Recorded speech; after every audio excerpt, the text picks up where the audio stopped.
So if this combination of sounds and visuals help you relax, please subscribe to my channel and like this video. That would help me a lot. Thank you.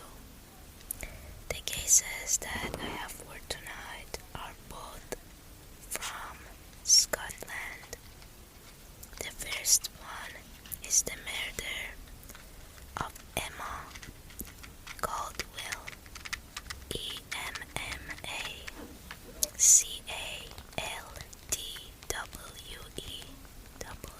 Caldwell. Caldwell. This case is a very brutal case, and the investigation of this was one of the Scotland's longest running cases, with 19 years between her passing and her killer's imprisonment in 2024. Emma Caldwell was born on the 31st of January 1978. Her birthday would be very close. She was born in Cardross, Kil'l'er, Scotland. I will definitely mispronounce all of these words. I apologize in advance, and I've already mispronounced some, I'm sure.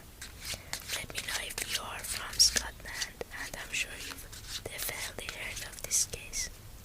So let me know about the right pronunciation and what you think about this case. Emma's childhood was described as very happy, and she had a keen interest in horses and became a horse riding teacher in her early 20s. When her older sister died of cancer in 98, it sent Emma into a deep depression. A partner of hers encouraged her to try heroin to cope with her grief, and by 2002, 4 years later, she had moved in with this partner, who is a man, in the Govan, Govan area of Glasgow. Emma's parents said that they were left in a blind panic when they realized that she was addicted to heroin, as they did not know what to do. Her parents attempted to support her and visited her at a hostel. She was now staying in the Govan Hill region of Glasgow, so she was moving all around, now addicted to heroin. Probably no real job. They saw her weekly and helped her by doing her washing, buying her food, and giving her credit for her phone bill. Very nice parents. Interesting. So the reason she went so downhill, even though she had a happy childhood and family and supporting parents, was it only that her sister died? She and her sister must have been very close to each other. Emma often returned to have Sunday dinners at her family home, now in Erskine. I'm not going to tell you where. Her parents said they were naive about the cost of her heroin addiction and did not initially realize that she had turned to some works to fund her drug addiction. Emma's parents were overjoyed when they heard of her plan to seek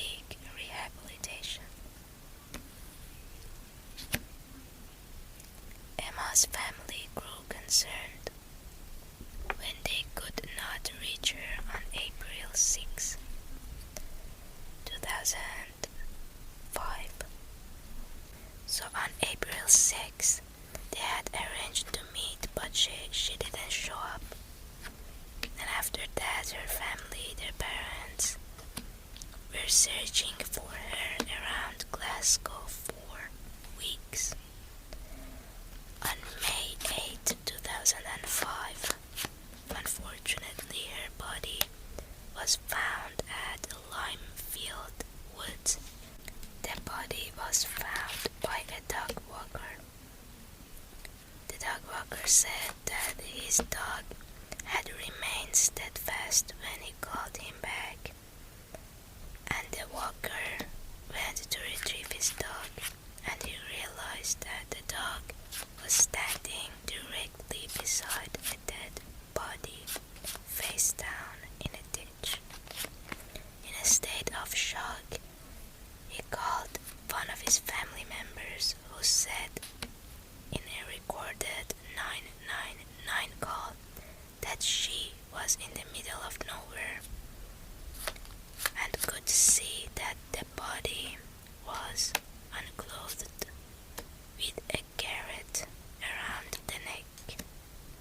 Garrote, Garrotte, which is a device that is used to wrap around the neck, and you have something like a wooden stick at one side and you twist it, and you can imagine the rest. A pathologist who examined Emma's body after it was discovered confirmed the clearly identifiable cause of death was compression of the neck. Her report stated the pattern of injury is more in keeping with manual strangulation, but the application of a ligature, either instead of or in addition to a hand, could not be excluded. Interesting. Maybe he started choking her with the device that was found around her neck, and he gave up and started doing it manually, or vice versa. I don't know. This could have been the plastic cord or line visible at the back of Emma's neck when she was found. This could have been the plastic cord or line visible. So they said it was a garrote. So is that what they call something that could be used to choke someone? Because the next part doesn't say it was specifically. Anyways, the delayed discovery complicated these efforts, so that's what they don't exactly know, because she wasn't found immediately. It also didn't help with the DNA recovery. Emma's mobile phone, her clothing, and her personal belongings were never recovered. The case was featured on BBC Crime Watch on 15th of June 2005. Police reported new leads as a result of the show airing. Police performed DNA testing on items found on Emma's body, but no DNA traces were found. There were traces found on swabs of Emma's personal areas. However, these were not enough to identify an individual. Tests were also carried out on 3 used condoms found near Limefield Woods, as well as cigarette ends and wrappers of the said things, but they did not match the DNA of any suspects or Emma. Interesting.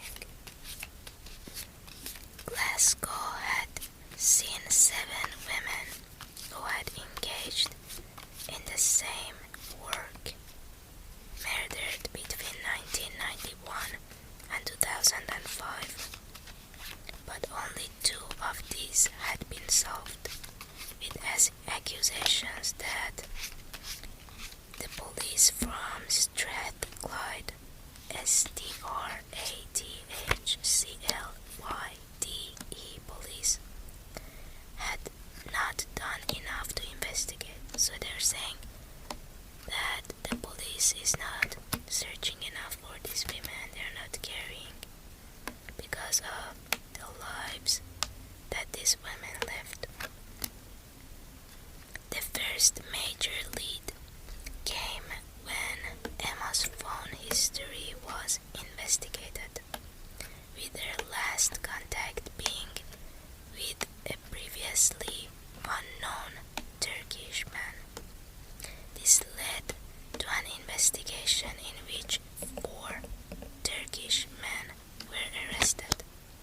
They were alleged to have strangled Emma at a Turkish cafe in Glasgow before dumping her body in the woods. The investigation became the most expensive in Strathclyde police's history, totaling £4 million, with extensive audio and visual surveillance of the men. Interesting. Now get this. The men were said to have been regular users of the works that these women did, and were said to have brought the women to their cafe, where they also drank, gambled, and did all sorts of things. Further evidence emerged when a search found a speck of blood identified as being Emma, and one of the last pings on her mobile phone was linked to a location near this cafe. Officers also searched the home of a barber who was an amateur musician who played at the cafe at times, where they found a cable that the police believed was almost identical to that found on Emma's body.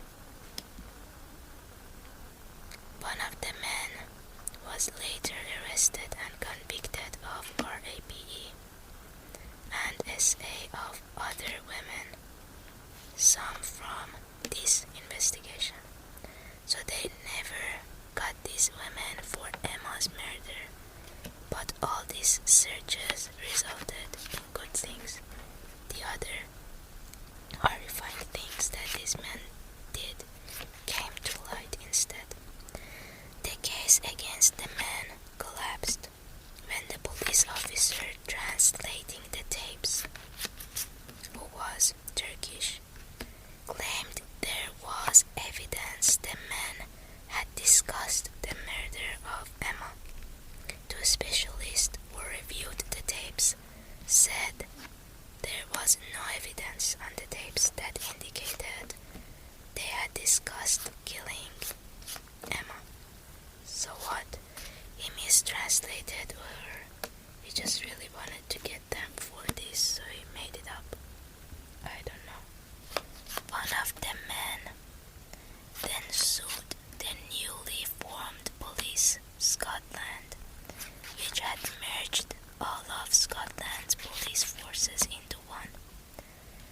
The man sued them for £100,000, where he settled out of court for damages for wrongful arrest and 80 days on remand. A detective working on the case said that the investigation had been a colossal waste of money, and he believed that the investigation continued because senior officials in Strathclyde Police wanted a conviction due to the record sums spent on the investigation. So yeah, usually your first thought is the right one.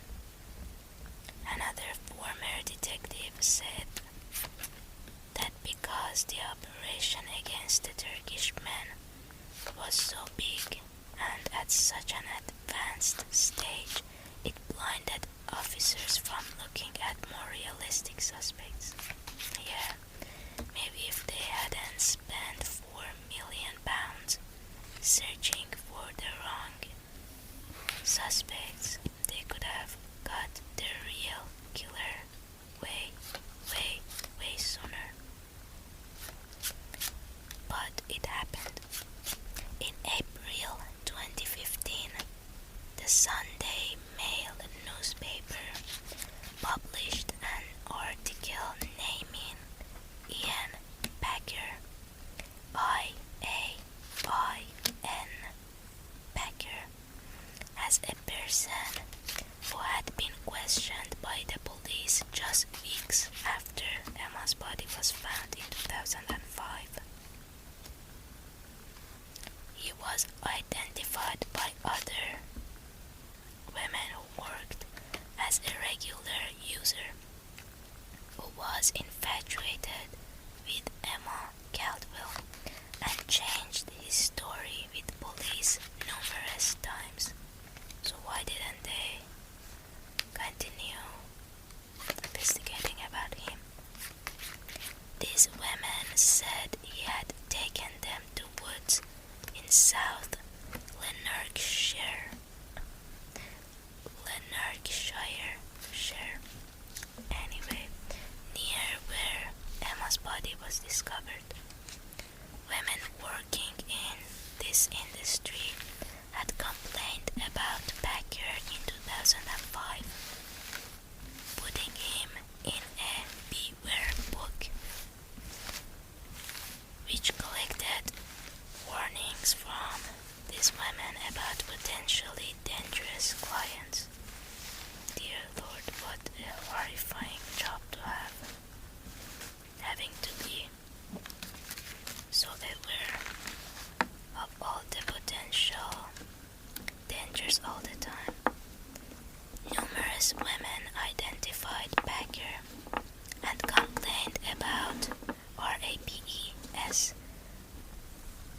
that had been perpetrated on them by this man Ian Packer and by other clients. These women felt their concerns had been ignored by police because of their work. Packer was described as a Jekyll and Hyde character. One woman said he usually treated her like a lady, but on one occasion he became angry when she refused to remove all of her clothes when she was outside. He then apologized to this woman for leaving her scared.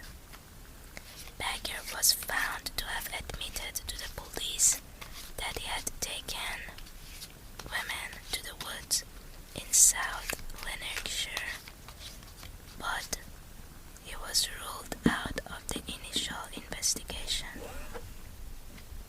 The specific reason for this is currently unknown. And what do you think the reason was? Why would they just ignore a very obvious suspect but go ahead and spend millions trying to catch someone else instead? You can't say they didn't care for these women. They clearly did, because it was their job and they were spending millions following stupid leads. So why didn't they follow the one that seemed more obvious? Was it just the mistakes of one or two officers? In 2018, Ian Packer was interviewed by journalist Samantha Bowling for a documentary on the BBC program Disclosure. Packer denied killing Emma. The fact that he agreed to talk to them is crazy. He denied killing her and said that he had never been violent towards women.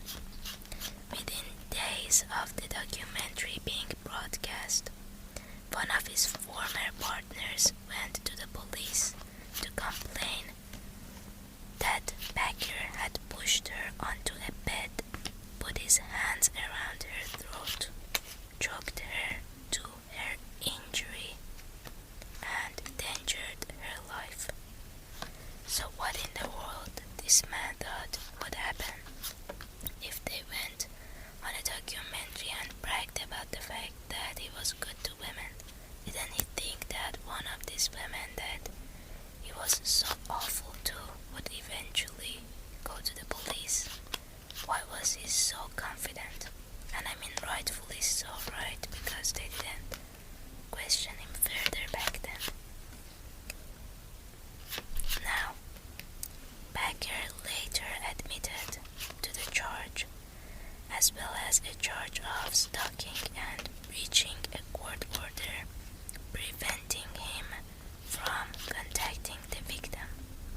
He was convicted and sentenced to jail for 2 years. So this is for what he did to his ex.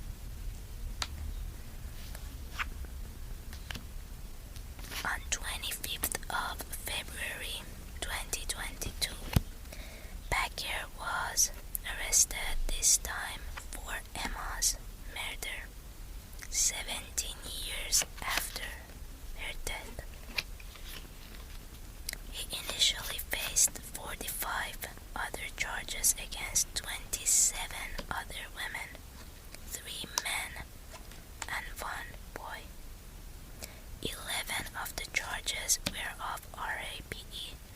The initial trial against Packer began in January 2024, with him pleading not guilty to 36 charges of physical and SEX-UAL violence against multiple women.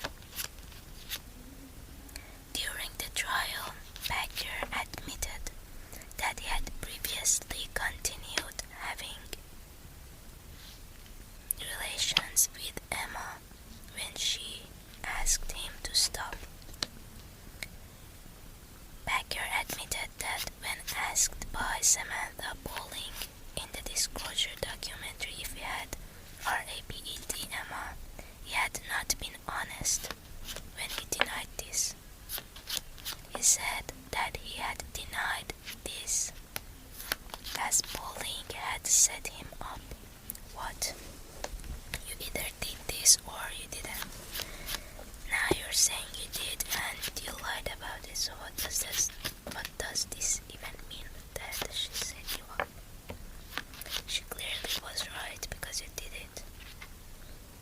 He stated that this behavior made him feel ashamed. However, he maintained that encounters with Emma were largely consensual and that he did not kill her. During further evidence, he also admitted that he had lied to police when he said that he didn't know Emma during the initial investigation and said that he visited the general area where Emma's body was found with her a maximum of 6 times. So you're telling me you've been convicted of hurting women before in the same way that Emma was found. You're saying that you did this to Emma as well, multiple times. And you're saying that you had taken Emma to the place that she was found murdered at least 6 times, but at most maximum. But now you're saying that you didn't kill her, and you have lied many times before. Why would anyone believe this man? Well, they didn't.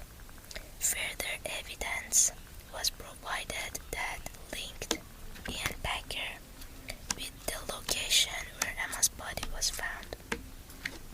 Soil samples from around the ditch where Emma's body was discovered were compared to soil samples previously taken from the footwell of a van used by Packer. That's amazing. The court heard the chosen technique to compare soil samples was to analyze the pollen in them. The forest samples and the van samples each contained the same types and quantities of pollen. That is amazing that they can do this. It's really hard, really almost impossible to get away with murder. During the trial, the jurors, court staff, and the judge, Lord Beckett, as well as Ian Packer, were all driven to the alleged scene of the crime, which, as I said, was at Limefield Woods, about 66 kilometers from Glasgow High Court. That's a lot of way to drive to and back. The closing statement by the defense counsel asked the jury to examine the evidence alone and not rumor, not gossip, not innuendo. When the advocate depute suggests all the women can't be wrong, that doesn't mean they were all right. What? All the women can't be wrong, that doesn't mean. Okay, I guess so.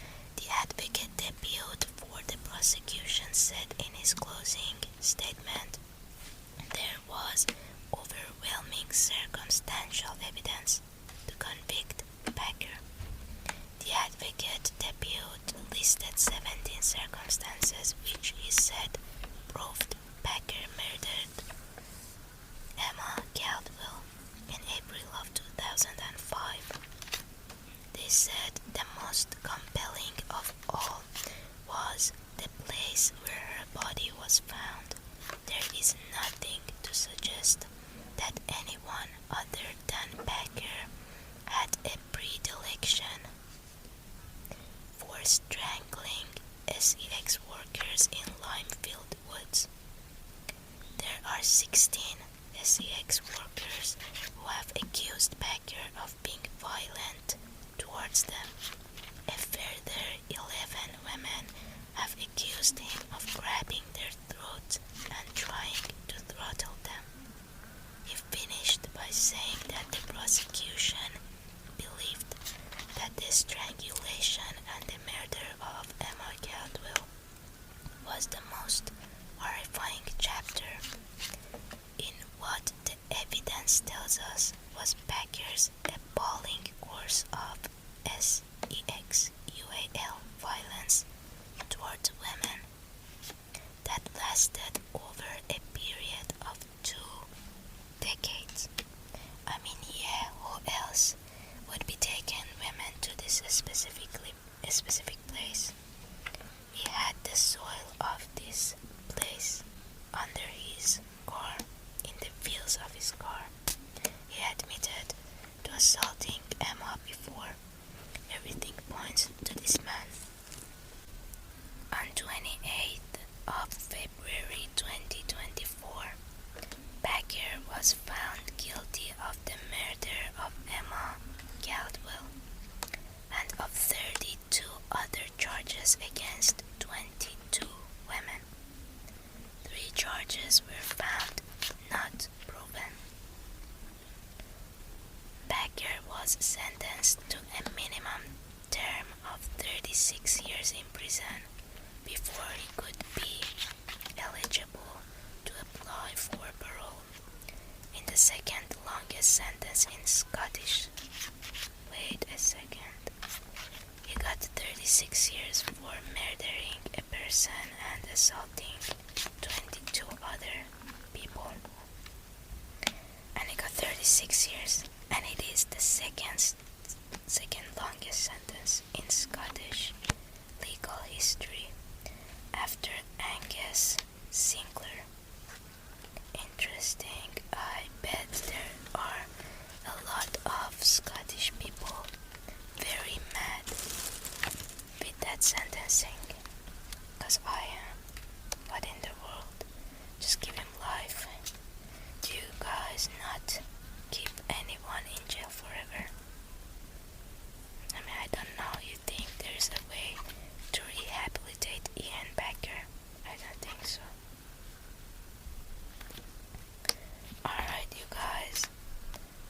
This case took me a lot longer